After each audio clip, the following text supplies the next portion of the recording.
मेरे birthday super super master आ गया। मेरे बर्थडे पे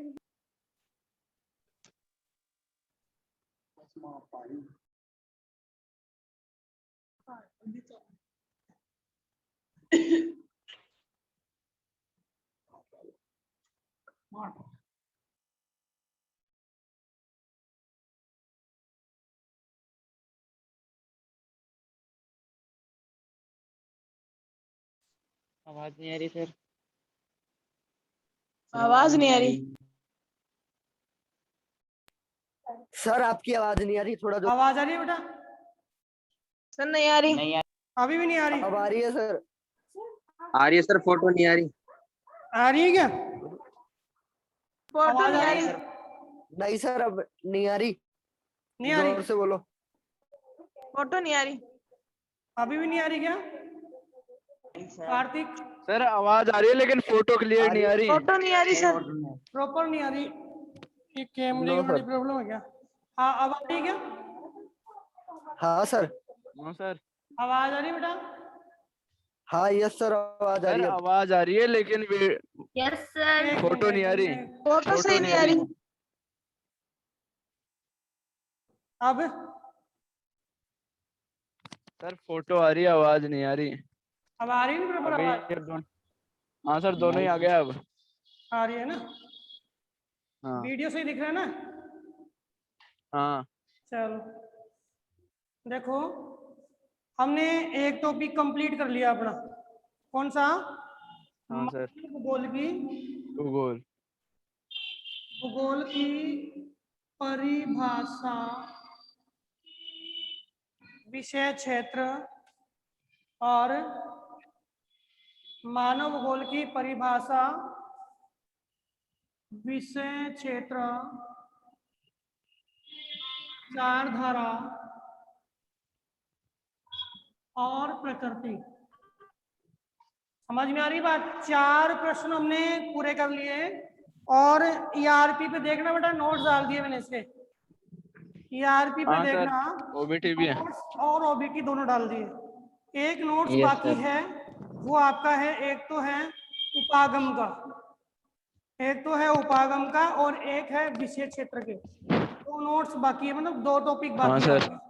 बाकी विचारधाराओं तक सारे नोट्स मैंने कंप्लीट में डाल दिए। प्रकृति, विचारधारा, परिभाषा। ठीक है, डायरी पर आएंगे। क्या हुआ बेटा? सर ये ऐसे पूछ रहे हैं किस पे आएंगे, तो डायरी पर ही आएंगे ना सर। अरे आवाज नहीं आ रही मेरे पास, आपकी मेन प्रॉब्लम ये है। क्या हुआ? जो भी है मैसेज करके बोल दो भाई, क्योंकि आपकी आवाज भी प्रॉपर ढंग से नहीं आ रही है। टाइम हो रहा है खराब, आवाज आ नहीं रही। देखिए आज हम पढ़ेंगे, एक बार थोड़ा सा डिस्कशन हम करते हैं अपने सिलेबस के ऊपर। जो हमारी बुक है, जो हमारी बुक है मानव भूगोल के मूल सिद्धांत, इसमें आपके जिस जिस बच्चे के पास बुक है वो बुक देख लें।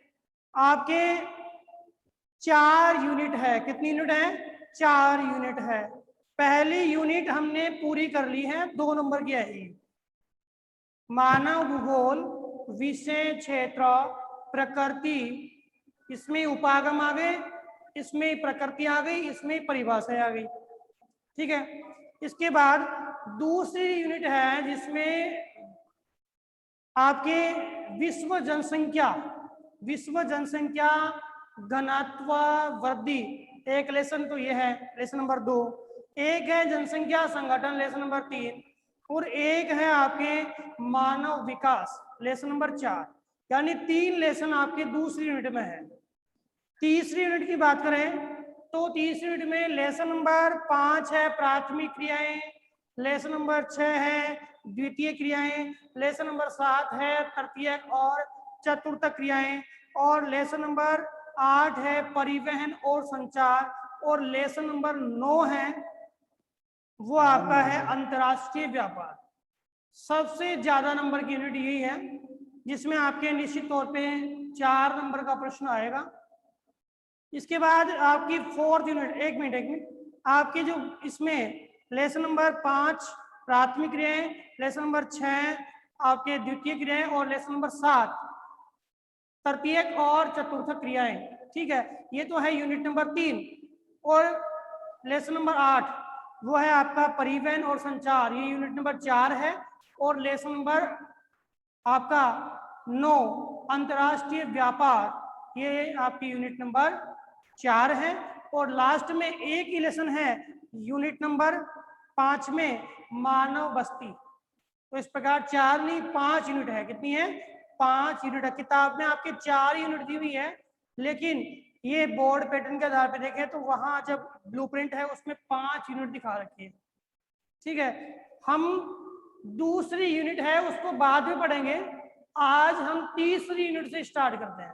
तीसरी यूनिट, ठीक है, तीसरी यूनिट है हमारी है। भाई सबको मेरी आवाज अब तो क्लियर आ रही है? मैं स्टार्ट कर रहा हूँ बेटा। मैं यस या Yes, नो में sir. लिख हाँ के सर, आ रही है भेजे। आवाज क्लियर। आ रही है सर, आवाज आ रही क्या है, हुआ? आप बताओ। भाई यस या नो में लिख के भेजें। और जो भी अपने मोबाइल है जिसमें 1606 कौन है भाई?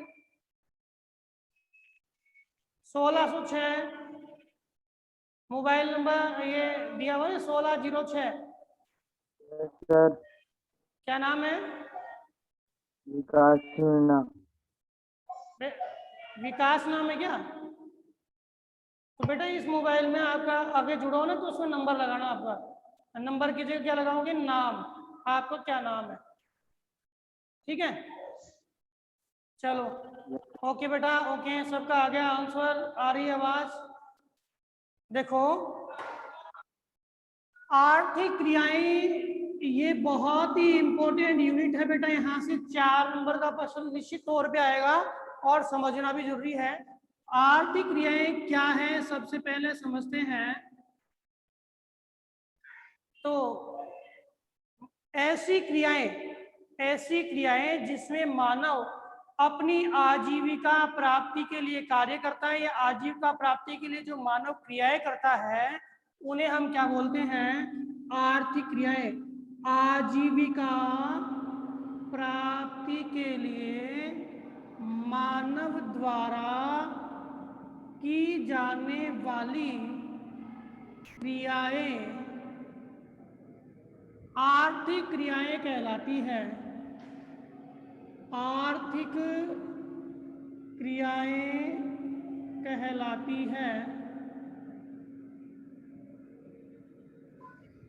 आजीविका प्राप्ति के लिए मानव जो भी XYZ एक्टिविटीज जो करता है वो सारी की सारी क्रियाएं आर्थिक क्रियाएं कहलाती है, इकोनॉमी एक्टिविटीज कहलाती है।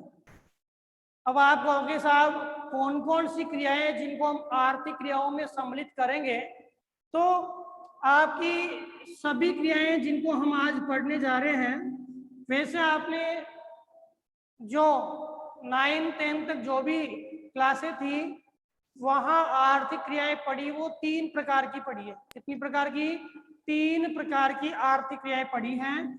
वैसे हम देखें तो इन आर्थिक क्रियाओं को हम 5 भागों में डिवाइड करते हैं। कितने भागों में? 5 भागों में डिवाइड करते हैं।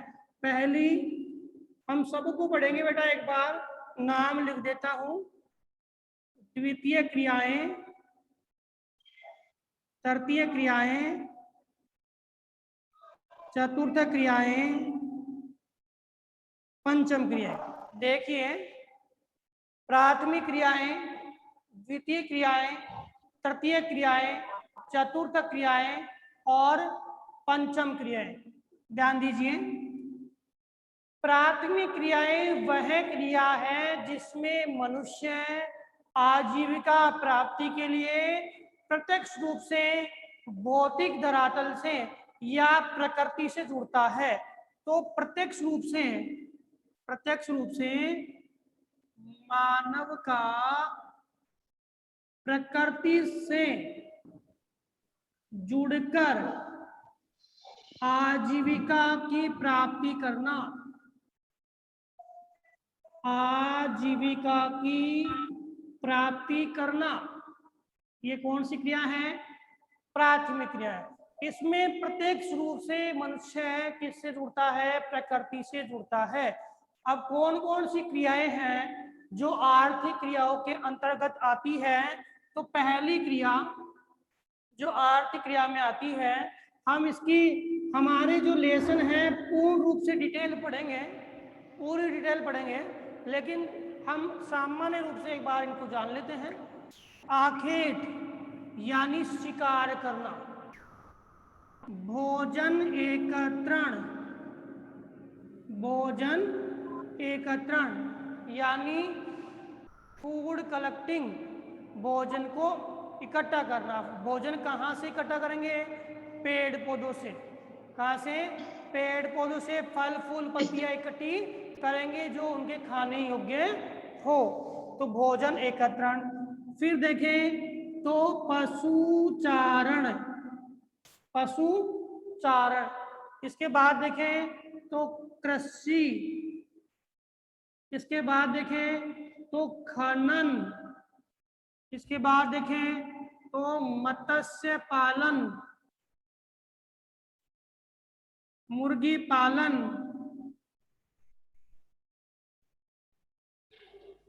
ये सारी गतिविधियां जिनमें मनुष्य प्रत्यक्ष रूप से किससे जुड़ा हुआ है? प्रकृति से जुड़ा हुआ है, उसको हम क्या बोलते हैं? क्या बोलते हैं भाई? प्राथमिक क्रियाएं कहते हैं। पूछ लें क्योंकि ये बेटा ये प्रश्न इंपॉर्टेंट प्रश्न है और ये बोर्ड में कम से कम भी 2 से 3 बार आ चुका है कि प्राथमिक क्रियाओं के नाम लिखिए या प्राथमिक क्रियाओं के अंतर्गत कौन कौन सी क्रियाएं आती है।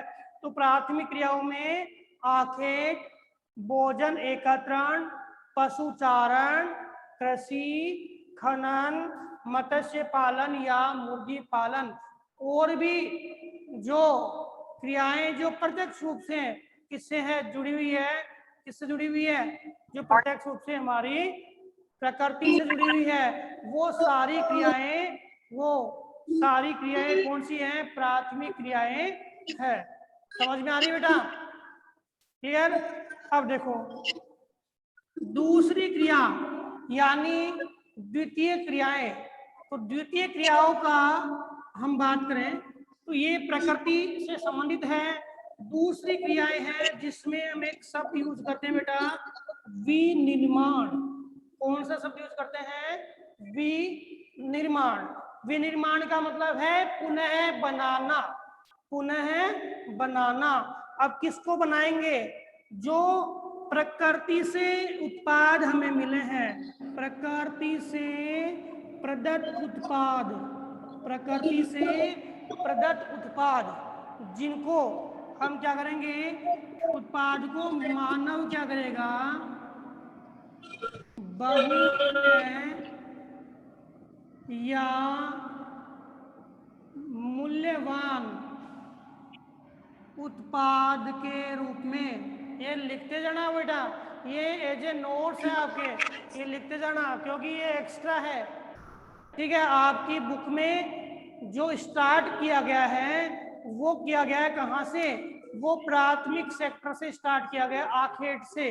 वो आपको नोट्स मिल जाएंगे। ठीक है, प्रकृति से प्रदत्त। भाई आप नोटबुक वगैरह लेके बैठा करो, जिससे बोर्ड पे जो चीजें पढ़ा रहा हूँ आप उसको उतार सको, क्योंकि ये इंपॉर्टेंट चीजें हैं। इसको आप समझते जाइए और तुरंत उतारते जाइए। प्रकृति से प्रदत्त उत्पाद जो हमें मिले हैं उनको मानव क्या करेगा? बहुमूल्य या मूल्यवान उत्पाद के रूप में क्या करेगा? परिवर्तित करेगा, परिवर्तित करेगा। बहुमूल्य या मूल्यवान उत्पाद के रूप में क्या करेगा? परिवर्तित करेगा। और यह मानव उपयोगी बनाएगा। किनको? प्राकृतिक प्रदत्त उत्पादों को क्या करेगा? मानव उपयोगी बनाएगा, कि मानव उसका उपयोग कर सके। तो ऐसे सेक्टर को हम किससे जोड़ते हैं भाई?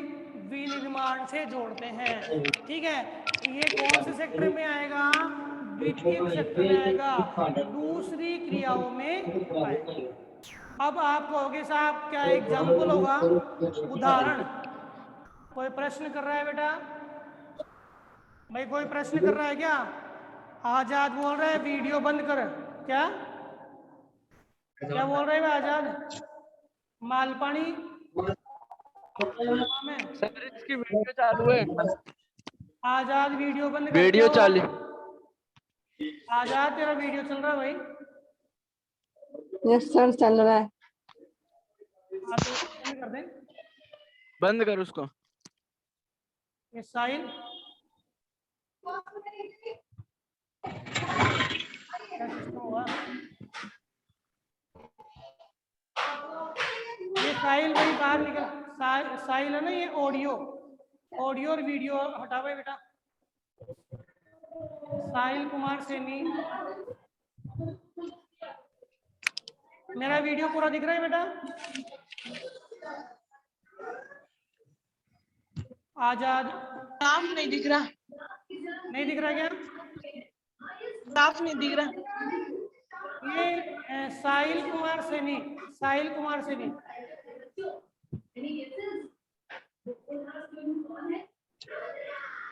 साहिल ये क्या कर रखा है बेटा?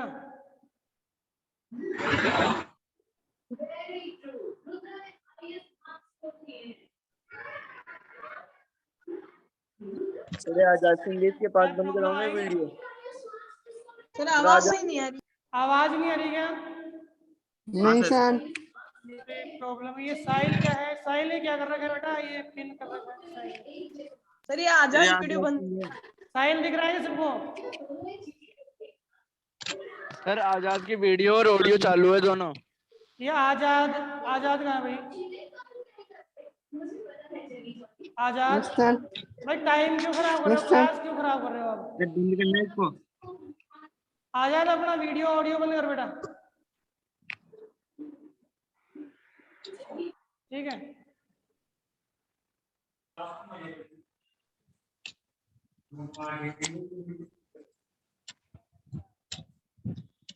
देखो बाकी आवाज आ रही है ना? वीडियो मेरा पूरा दिख रहा है बेटा आपको? दिख रहा है सर, दिख रहा है। ये साहिल कुमार से नहीं, तेरे कोई इसमें तेरे मोबाइल सेट में कोई प्रॉब्लम है? इसको सही कर बेटा। स्क्रीन पे तो आ रहा है मैंने साहिल कुमार से नहीं। देखो द्वितीय, बाकी सबको मेरा वीडियो दिख रहा है ना बेटा पूरा? हाँ। देखो विनिर्माण जो होता है इसमें वस्तुओं के निर्माण की बात की जाती है, और ये कौन से सेक्टर में आएगा? दूसरे सेक्टर में। अब कौन कौन सी जो क्रियाएं हैं जिनको हम विनिर्माणक में देखते हैं, जैसे गन्ने से चीनी बनाना, बेटा उदाहरण पूछ लेता है ना तो आप ध्यान रखना। जैसे कपास से सूती वस्त्र बनाना, कपास से सूती वस्त्र बनाना, ये सारी क्रियाएं कौन सी हैं? आपकी द्वितीय क्रियाएं हैं। क्या है भाई? सारी क्रियाएं आपकी द्वितीय क्रियाएं हैं। देखिए आगे तीसरी क्रियाओं में, एक मिनट, ये आजाद ने तो मूड कर रखा है। ये साहिल की प्रॉब्लम चल रही है। साहिल क्या है हमारी?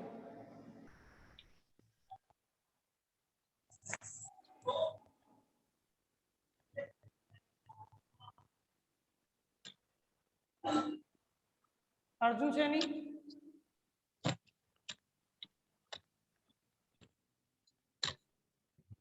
ठीक है, आप सही हो। देखो इसके बाद तीसरी क्रियाएं, दो क्रियाएं हैं, आप फटाक से इसको उतार लेना। समझ में आ गई ना? अब है तीसरी क्रिया।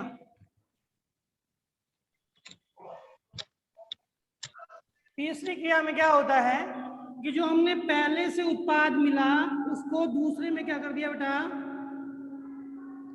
विनिर्माण कर दिया। ठीक है। और जो दूसरे और पहले से उत्पाद जो मिले थे उनको हम कहाँ ले जाएंगे? बाजार में। कहाँ ले जाएंगे? बाजार में। तो प्रश्न आपके सामने आता है, ये आपकी प्राथमिक प्रकृति से जुड़ी हुई है, ये क्रिया आपकी विनिर्माण से जुड़ी हुई है। और यहाँ पूछे तो उत्पादन व विनिमय, उत्पादन व विनिमय संबंधित जो भी क्रियाएं हैं उनको हम कौन सी कैटेगरी में लाते हैं? तीसरी कैटेगरी में लाते हैं। अब आप कहोगे साहब प्रोडक्शन की बात आप यहाँ भी कर रहे हो और प्रोडक्शन की बात यहाँ भी कर रहे हो। विनिर्माण का मतलब भी क्या होता है बेटा? प्रोडक्शन होता है। और उत्पादन का मतलब भी क्या होता है? प्रोडक्शन, निर्माण ही तो होता है। लेकिन आप बोल रहे हो कि दूसरे में भी निर्माण कर रहे हो, तीसरे में निर्माण कर रहे हो। लेकिन दूसरे का निर्माण है वस्तुओं को पुनः निर्मित करना, लेकिन जो तीसरे सेक्टर में निर्माण है वो वस्तुओं से जुड़ा हुआ नहीं है। ये निर्माण किससे जुड़ा हुआ है? सेवाओं से। किससे जुड़ा हुआ है? सेवाओं से। देखो उत्पादन का मतलब यहाँ पर क्या है? जो बौद्धिक क्रियाएं हैं उनमें बदलाव। जैसे मैं आपको पढ़ा रहा हूं, मैं आपको पढ़ा रहा हूं तो आपकी बौद्धिक क्षमताओं में बदलाव कर रहा हूं। जैसे एक बिजली मिस्त्री होता है, बिजली मिस्त्री जिसे नल आपके बिजली सुधारने वाला या नल सुधारने वाला, नल साज, प्लम्बर इसे बोलते हैं, ठीक है। वो क्या करेगा? आपके घर में जो नल खराब हो गई है उसको क्या करेगा? सही करेगा। बिजली वाला क्या करेगा? बिजली को सही करेगा। आप डॉक्टर के पास गए और डॉक्टर आपकी बीमारी को जान करके आपका इलाज करेगा। ऐसे अध्यापक क्या करेगा? आपको शिक्षा प्रदान करेगा। तो वो क्या कर रहे हैं? डॉक्टर बीमारी को दूर करके आपको स्वस्थ बना रहे हैं। बिजली वाला या नल वाला आपके घर में जो समस्या है उसको दूर कर रहे हैं। ऐसे ही शिक्षक क्या कर रहे हैं? विद्यार्थी के बौद्धिक क्षमताओं में विकास कर रहा है। तो प्रोडक्शन हुआ कि नहीं हुआ? उत्पादन हुआ कि नहीं है? मतलब सही करना या क्षमताओं में विकास करना, वो उत्पादन किससे लिया गया है? तृतीय क्रियाकलाप में लिया गया है। कौन सा? जो बौद्धिक संपदाओं में विकास करे या किसी भी वस्तु के नव निर्माण की बात नहीं कर रहे, उस वस्तु की समस्या को क्या करे? दूर करे। ऐसे उत्पादन की बात करें वो कौन से मिले जाएगा? तीसरे में। और जो नव निर्माण की बात करें वो कौन से मिले जाएगा? दूसरे में। अब विनिमय का मतलब होता है व्यापार, आदान प्रदान करना। भाई विनिमय का मतलब क्या है? क्रय विक्रय, आदान प्रदान, ठीक है। तो ये क्या कराएगा? विनिमय। ये भी किससे जुड़ा हुआ है? तृतीयक से। और तृतीयक में क्या आती बेटा? सेवा। सेवा का मतलब है वह क्रिया, सेवा का मतलब है वह क्रिया जो वेतन प्राप्ति के आधार पर की जाती है या वेतन पा करके कोई काम किया जाता है, उसको हम कौन से सेक्टर में रखेंगे? सेवा सेक्टर में रखेंगे। वेतन प्राप्त करके कोई काम किया जाता है उसे हम कौन से सेक्टर में रखेंगे? उसे हम सेवा सेक्टर में रखेंगे। समझ में आ रही बात? तो सेवाएं जितनी भी हैं वो सेवाएं किस में आती है? सेवाएं आपके तीसरे में आती है। कौन सी सेवाएं? सामान्य सेवाएं। कौन सी सेवाएं? सामान्य सेवाएं। जैसे अध्यापक, नलसाज, बिजली मिस्त्री, ठीक है, डॉक्टर, ठीक है, वकील, ये सारी जो सेवाएं हैं वो कौन से में आएगी? तीसरे सेक्टर में आती है, ठीक है। इसके अलावा दुकानदार जो भी हैं वो किस में आएंगे? तीसरे में ही आएंगे, ठीक है। दुकानदार। फैक्ट्रियां कौन से में आएगी? दूसरे में। लेकिन दुकानदार किस में आएंगे? तीसरे में। क्योंकि इसमें यह भी है ना कि वस्तुओं को कहाँ तक पहुंचा रहे हैं? उपभोक्ता तक, घर तक पहुंचा रहे हैं, या उपभोक्ता की आवश्यकता को पूरा करने के लिए पहुंचा रहे हैं, तो वो क्या कहलाएंगे? दुकानदार। दुकानदार किस में आएंगे? तीसरे में आएंगे। तो तीन समझ में आ गया? तो तीन आपने पढ़ा है, बाकी दो आपने नहीं पढ़े हैं। दोनों रिलेटेड है बेटा तीसरे से, यानी इनका संबंध भी किससे है? सेवा सेक्टर से। इनका संबंध भी किससे है? सेवा सेक्टर से। इनका संबंध सेवा सेक्टर से है। और कौन सी सेवा से हैं? कौन सी सेवा से है? उच्च ज्ञानोन्मुखी, उच्च ज्ञानोन्मुखी सेवा, जिसमें उच्च शिक्षा प्राप्त जिन्होंने की है उन सेवा कर्मियों को, उच्च शिक्षा प्राप्त जिन्होंने की है उन सेवा कर्मियों को हम इन दोनों व्यवसायों के अंतर्गत रखते हैं। जिन्होंने उच्च सेवा प्राप्त की है उन सेवा कर्मियों को इस सेवा कर्मी में, इस इन दोनों क्रमों के अंदर, इन दोनों सेक्टर में हम रखते हैं। अब आप बोलोगे साहब चौथे में क्या आता है? चौथे में तो सूचना व अनुसंधान, अनुसंधान व विकास आधारित, विकास आधारित क्रियाकलाप। ये प्रश्न आपके बोर्ड में आ चुका है। चतुर्थ क्रियाकलाप का संबंध किससे है? तो आप ये संबंध जान रखना, पहले का प्रकृति से, दूसरे का विनिर्माण से, तीसरे का उत्पादन और विनिमय से या सेवा सेक्टर से, और चौथे का सूचना व अनुसंधान व विकास आधारित क्रियाकलापों से है। सूचना, अनुसंधान और विकास आधारित क्रियाकलापों से है इसका चतुर्थ का। इसके अंदर कौन कौन से आएंगे? जैसे विश्वविद्यालयी अध्यापक यानी प्रोफेसर जितने भी है वो इसमें आएंगे। ठीक है। चिकित्सकीय कार्यालय, चिकित्सकीय कार्यालय वो भी किसमें आएंगे? इसमें। चिकित्सकीय कार्यालय किसमें आएंगे? आपके इसमें आएंगे। कौन से में? चौथे क्रियाकलाप में। इसमें जो परामर्शदाता है, एडवाइजर जो है, सुप्रीम कोर्ट, हाई कोर्ट के वकील है, वो किसमें आएंगे? इसमें आएंगे। इसमें। और सो नॉर्मल वकील है वो किसमें आएगा? तीसरे में। और सुप्रीम कोर्ट, हाई कोर्ट के वकील है वो किसमें आएंगे? चौथे में। समझ में आ गया? तो विश्वविद्यालय अध्यापक, चिकित्सकीय कार्यालय कर्मी और परामर्शदाता और किसी भी रोग का विशेषज्ञ, किसी भी रोग का विशेषज्ञ, दलाली की फर्म में काम करने वाले लोग, दलाली की फर्म जो होती है ना उनमें काम करने वाले लोग, वो भी किसमें आते हैं? चतुर्थ क्रियाकलापों में आते हैं। क्लियर है? इसके बाद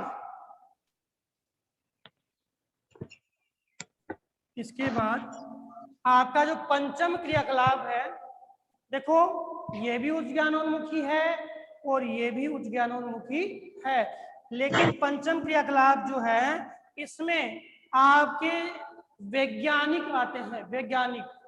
ठीक है। इसमें कौन से आएंगे? वैज्ञानिक आएंगे।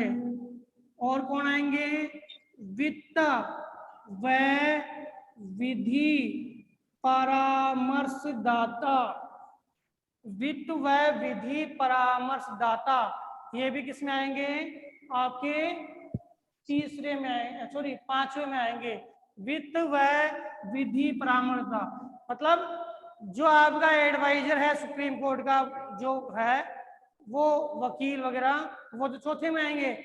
लेकिन कोई सचिव है, वित्त सचिव है, या कोई वित्त का परामर्शदाता है, ठीक है, और कोई कानून का विशेषज्ञ, वो दोनों किस में आएंगे?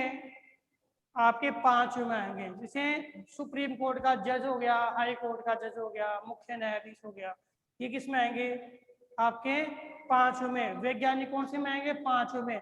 इसमें कहा गया कि आंकड़ों की रचना, आंकड़ों की रचना करना, पुनर्गठन करना, पुनर्व्याख्या करना, ठीक है, विश्लेषण करना।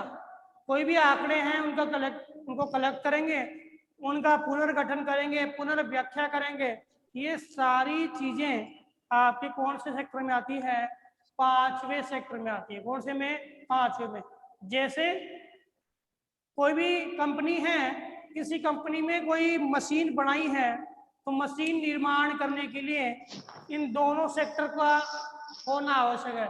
अब मशीन में कोई मिस्टेक हो रही है तो जांच करना और मिस्टेक किस प्रकार से हुई, मिस्टेक क्यों हुई थी और इसमें क्या किया गया तो मिस्टेक दूर होगी। अब आगे और क्या किया जाए कि उस चीज की गुणवत्ता में बदलाव आ जाए। तो ये सारी क्रियाएं कौन से सेक्टर में होगी, 5 में।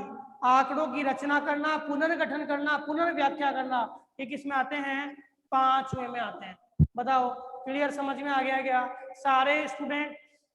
भाई आपके तीनों लेसन है, 3, एक आपका प्राथमिक क्रियाकलाप, द्वितीय क्रियाकलाप, तृतीयक और चतुर्थक और पंचम क्रियाकलाप, यानी लेसन नंबर 5, 6 और 7 तीनों का हमने क्या किया है, कंक्लूजन मतलब एक परिभाषा स्वरूप है आपके सामने प्रस्तुत किया है।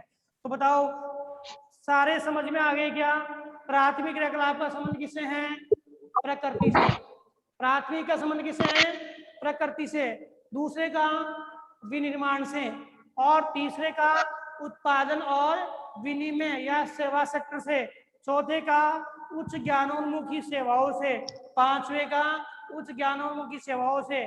चौथे को हमने लिया है सूचना अनुसंधान आधारित, और पांचवे को आंकड़ों के पुनर्गठन, पुनर्व्याख्या, पुनर्रचना के लिए लिया है।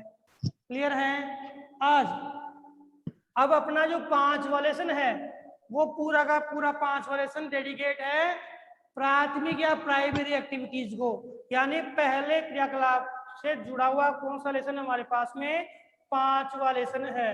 कौन सा बेटा, 5वां। मैंने पहले भी कहा था अगर क्लास पहले ऑफ हो जाती है 11:10 से पहले तो मैं दोबारा क्लास को जोड़ूंगा, तो सभी स्टूडेंट हैं वो कहीं जाए नहीं, क्योंकि क्लास दोबारा आपकी जुड़ेगी। तो एक टॉपिक आज 5वें लेसन का है वो स्टार्ट करते हैं। सबसे पहले हमने पढ़ लिया भाई, जो मैंने अभी पढ़ाया वो तो समझ में आ गया ना बेटा? सब यस नो में आंसर दे दीजिए एक मिनट में फटाक से। भाई समझ में आ गया? आगे चलें? समझ में आ गया? सर ठीक है। देखो अब हम बात करते हैं प्राथमिक क्रियाकलाप में। पहला है आखेट। बेटा ध्यान रखना बोर्ड में प्रश्न क्या आएगा।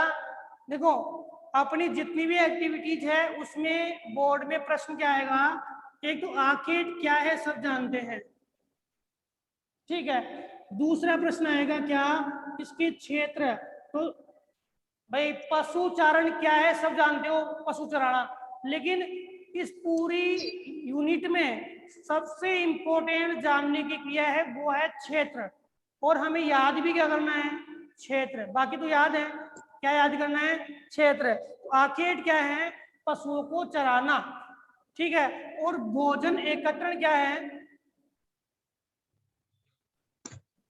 भोजन एकत्रण यानी भोजन को इकट्ठा करना, भोजन को इकट्ठा करना। अब कहां से करेंगे भोजन इकट्ठा और कहां से पशुओं को चराएंगे, तो सॉरी कहां से पशुओं का शिकार करेंगे। आखेट का मतलब क्या है, आखेट का मतलब है शिकार करना। तो हम बात करते हैं आदिकालीन मानव की। आदिकालीन मानव था, उसका एक ही काम था, पहले बताया है आपको कि उसका एक ही उद्देश्य था भरण पोषण करना, मतलब पेट भरना।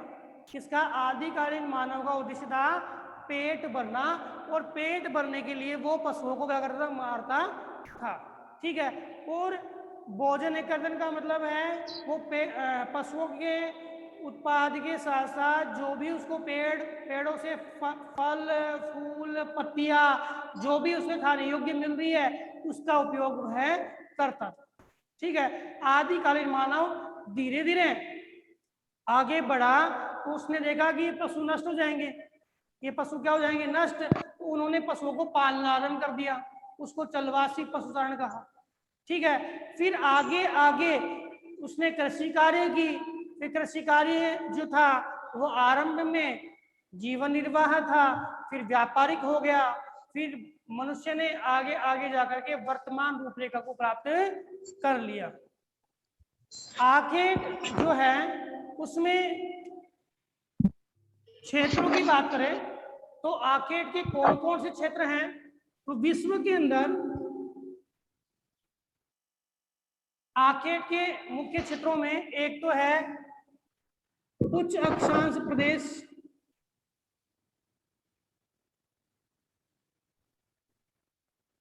और दूसरा है निम्न अक्षांशीय प्रदेश। उच्च अक्षांशीय प्रदेश और दूसरा कौन सा है? निम्न अक्षांशीय प्रदेश। देखिए उच्च अक्षांशीय प्रदेशों के अंदर देखें तो मैप बना के बताता हूँ। टाइम अपने पास में 5 मिनट और है, ठीक है। तो बेटा इसमें जो पहला आखेट ही है, आखेट में जो जनजातियां है वो जनजातियां आखेट करती थी, और जनजातियों के दौरान इस कोर्स में आपकी जनजातियां ठारी, जैसे आखेट करने वाली जनजातियों में एस्किमो है, सेमायड्स है, याकूत है, चंग है, चुकची है, ये बहुत सारी, और बुशमैन है।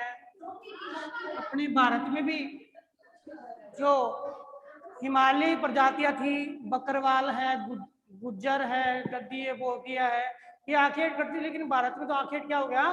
बंद हो गया। तो विश्व में 2 मुख्य क्षेत्र हैं, एक तो है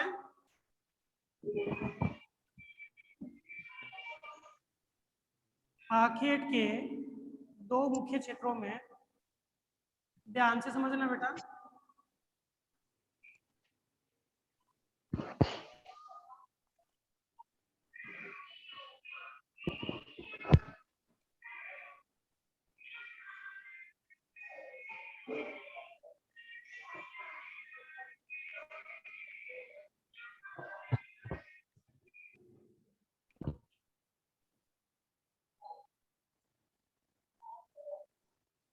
आखेट के मुख्य क्षेत्रों में एक तो सबसे ऊपर वाला भाग यानी उच्च अक्षांशीय टुंड्रा प्रदेश। ये उच्च अक्षांशीय टुंड्रा प्रदेश है जिसमें जनजातियां, जो आप मैंने सारे नाम लिखे, एस्किमो है जो ग्रीनलैंड कनाडा में मिलती है, सेमायड्स है, याकूत है, चंग है, चुकची है, ये सारी जनजातियां हमें कहाँ मिलती है? इस ये उच्च अक्षांशीय जो टुंड्रा प्रदेश है, यहाँ पर हमें ये जनजातियां मिलती है। तो एक प्रदेश तो आपका यह हो गया। दूसरा प्रदेश आपका मध्य अक्षांशीय, कौन सा हो गया? मध्य अक्षांशीय, निम्न अक्षांशीय, जिसमें अमेजन बेसिन आ गई, ठीक है, और मध्य अफ्रीका का भाग आ गया। अमेजन बेसिन, मध्य अफ्रीका का भाग, और आपके सबसे महत्वपूर्ण है ऑस्ट्रेलिया और एशिया के जो आंतरिक भाग है, ये जहां पर क्या की जाती है? प्राथमिक आर्थिक क्रियाओं के अंदर आखेट क्रिया की जाती है। तो आखेट की क्रिया में एक बार रिपीट करते हैं कि आखेट की क्रिया में एक तो कौन सा? सबसे ऊपर वाला भाग, कौन सा? टुंड्रा वाला भाग, जहां पे जनजातियां आखेट करती